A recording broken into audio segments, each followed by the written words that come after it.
స్నేహితులారా, ఈ సమయాన్ని బట్టి దేవునికి వందనాలు తెలియజేస్తా ఉన్నాను.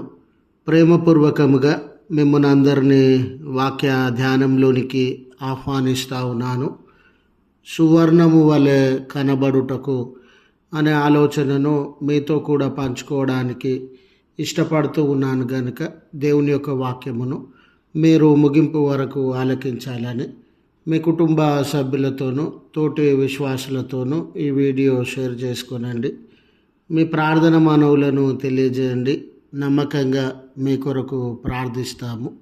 ఈ వీడియో మీ ఆధ్యాత్మిక జీవితంలో ఉపయోగకరంగా ఉంది అని మీకు అనిపిస్తే దయచేసి ఈ ఛానల్ను సబ్స్క్రైబ్ చేసుకునవలసినదిగా మనవి. లేఖనము యోబు గ్రంథము 23వ అధ్యాయము 10వ వచనము. ఆయన నన్ను పరిశోధించిన తర్వాత నేను సువర్ణము వలె కనబడుదును.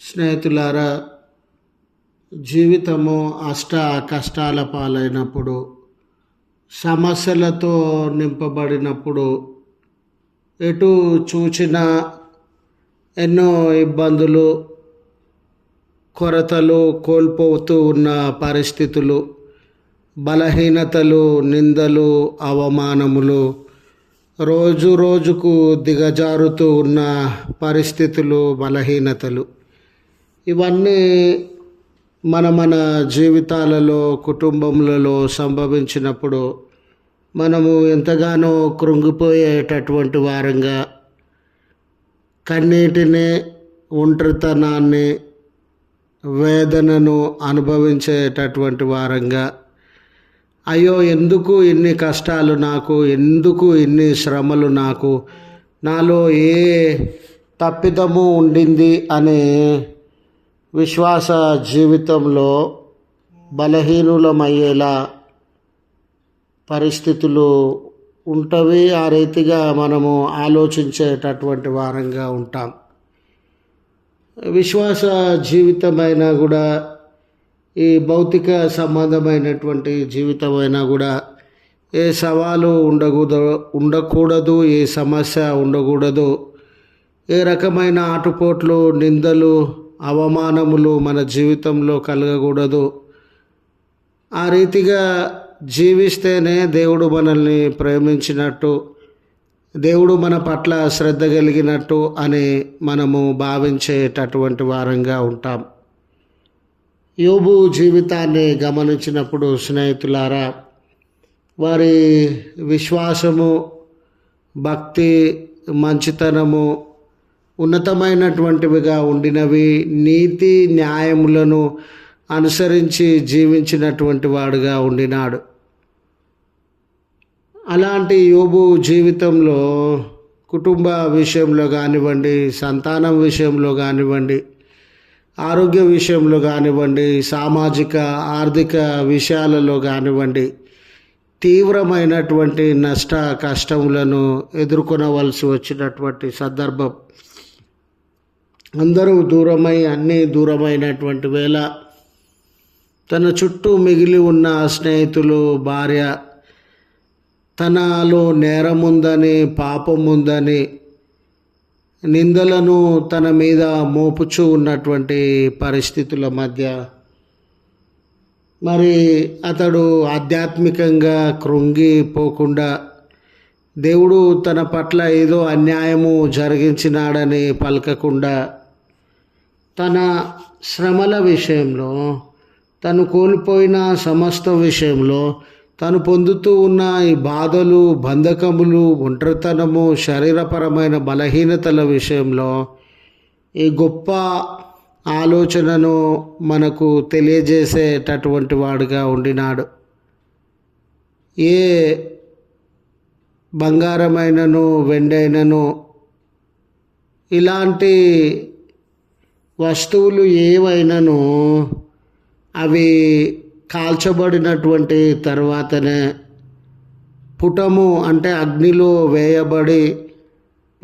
వేయబడినటువంటి తర్వాతనే అవి శుద్ధీకరించబడతాయని, వాటిలో ఉన్నటువంటి మలినము తొలగిపోయి అవి శుద్ధమైనటువంటి బంగారంగా వెండిగా మిగిలిపోతాయని. అంత మాత్రమే కాదు, మీ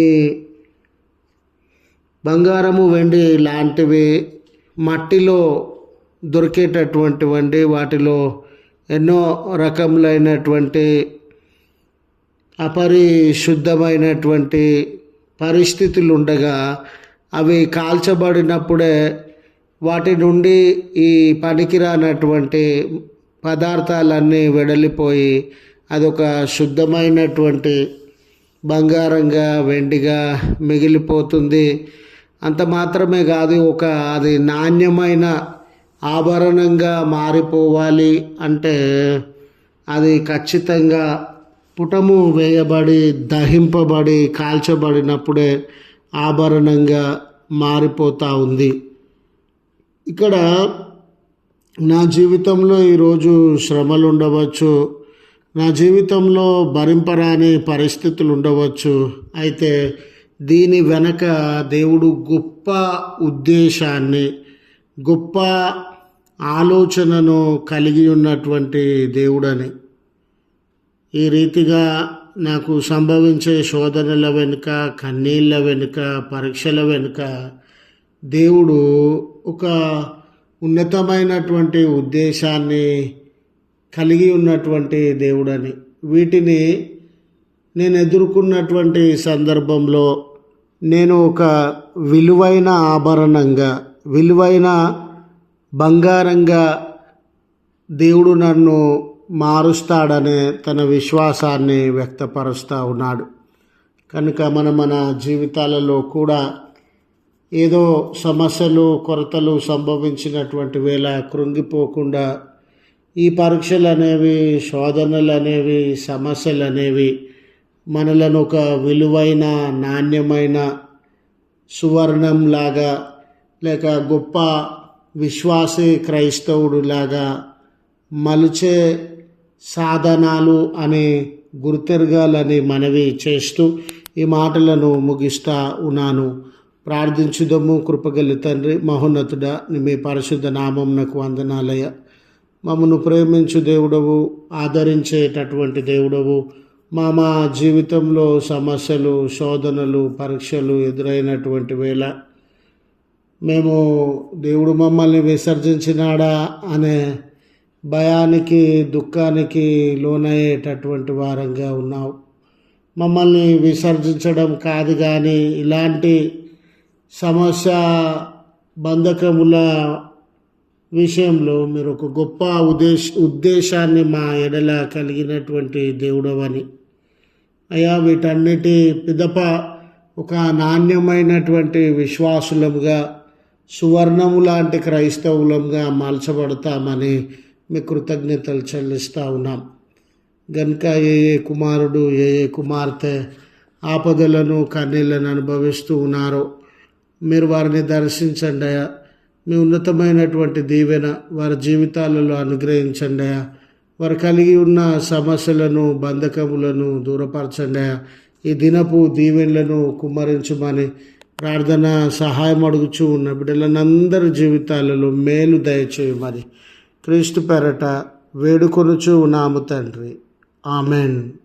తండ్రి, కుమార, పరిశుద్ధాత్మ త్రియేక దేవుని దీవెన వారికి మనకు తోడై ఉండి మనలను కాపాడునుగాక. ఆమెన్.